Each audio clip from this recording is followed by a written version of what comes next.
Regardez Vraie Voix Sud Radio, on n'y croit pas. Oh, c'est pas vrai! Un narcotrafiquant détenu à Vendin-le-Vieil, autorisé à sortir sans escorte ce lundi, François Louis. Oui, on est lundi, mais on n'y croit déjà pas, Cécile. À Vendin-le-Vieil, un narcotrafiquant classé parmi les plus dangereux du pays, qui s'est d'ailleurs déjà évadé autrefois, est autorisé ce lundi à sortir de sa prison sans escorte, je le précise.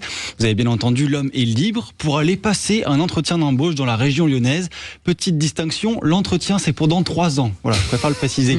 Pour info, la prison dans laquelle il est détenu appartient au nouveau dispositif censé couper toute communication des barons de la drogue. On en a parlé la semaine dernière. Et pourtant, ce cher monsieur sort simplement porté par une ordonnance de juge. Et c'est Thomas Vaugrand. Bonsoir Thomas Vaugrand. Bonsoir. Bonsoir, vous bienvenue. êtes secrétaire général du syndicat UFAP UNSA Justice dans les Hauts-de-France. Concrètement, quand vous entendez ça, quand vous apprenez ça, est-ce que c'est normal ? C'est de la cohérence totale. C'est-à-dire que le ministre Gérald Darmanin a créé des quartiers de lutte contre la criminalité organisée assez précipitamment. Le but de ce quartier est de mettre sous cloche, si je puis dire, de rendre totalement étanche l'établissement pour pas que les détenus, notamment les 100 plus gros narcotrafiquants de ce pays, ne puissent communiquer avec la société. Et aujourd'hui, le même détenu qui est gardé, qui est surveillé par des personnels lorsqu'il sort de cellule, il est accompagné par 3 personnels. Lorsqu'il parle des appels téléphoniques, il est écouté. Et aujourd'hui, on va le laisser sortir seul dans la nature une journée complète. Donc c'est de la cohérence totale et c'est du non-sens. Manuel Bompard disait ce matin qu'en matière de réinsertion, en tout cas dans la vie, c'était plutôt, ça allait dans le bon sens.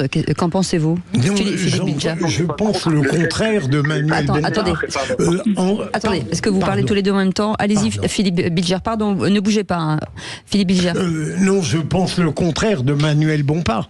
J'entends bien la critique de ce qu'ils appellent les sorties sèches, mais il faut examiner les situations particulières qu'on appréhende. Ce serait très simple. Moi, on prétend qu'on a appliqué la loi. Imaginons que ce trafiquant ne regagne pas comme il doit le faire sa cellule. Eh bien, c'est très simple. Le juge de l'application des peines qui a pris cette décision aberrante, et même la chambre des appels qui a validé cette sortie aberrante, eh bien, ce serait simple. On les révoque. Ah ouais. Il y en a assez que les erreurs graves ne soient jamais suivies de la moindre responsabilité. Thomas Vaugrand. Mais le vrai problème, c'est que ces détenus qui appartiennent au quartier de lutte contre la criminalité organisée dépendent du droit commun.